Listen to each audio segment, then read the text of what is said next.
Georgia Governor Brian Kemp cruised to an easy victory Tuesday, winning the Republican nomination in his bid for re-election by handily defeating the challenger that former President Donald Trump had recruited to end Kemp's political career for refusing to overturn Trump's 2020 election loss in the state.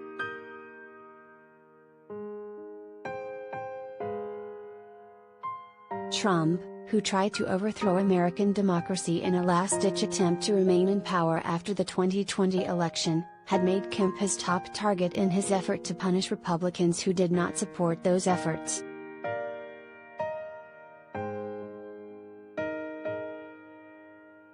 He talked former U.S. Senator David Perdue into getting into the race, persuaded another supporter to run for a congressional race instead of governor to clear the field for Perdue, and staged 2 rallies for him in addition to spending millions from his own political committee on Perdue's behalf, something he has not done for any other candidate.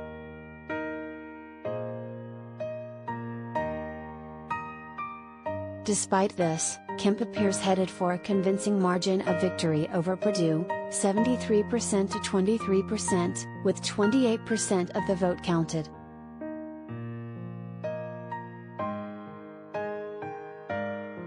That margin is well over the simple majority he needed to avoid a runoff next month. He will now face Democrat Stacey Abrams, who had no significant opposition in her primary, in the November general election, a rematch of the 2018 race, when he narrowly defeated her in a year that Democrats did well across the country.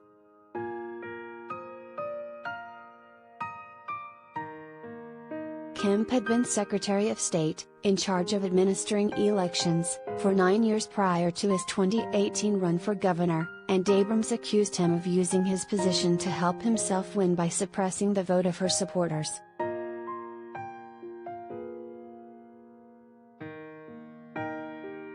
Kemp said in a news conference Monday that he has been expecting a tough re-election race ever since.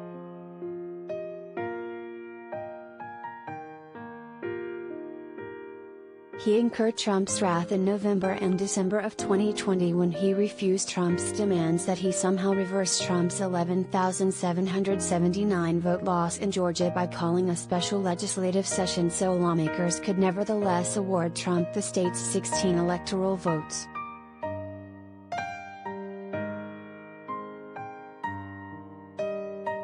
Trump's ire hurt Kemp's standing with some Georgia Republicans, but most approved of his end-to-business COVID shutdowns, his reopening of schools, his tax cuts and his heartbeat abortion law.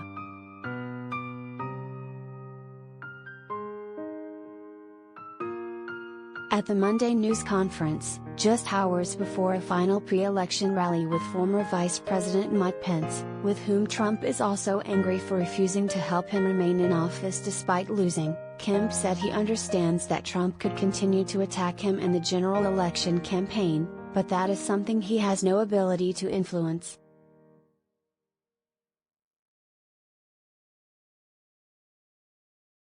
"I had a great relationship with President Trump," Kemp said. "I've never said anything bad about him. I don't plan on doing that. I'm not mad at him. I think he's just mad at me. And that's something that I can't control."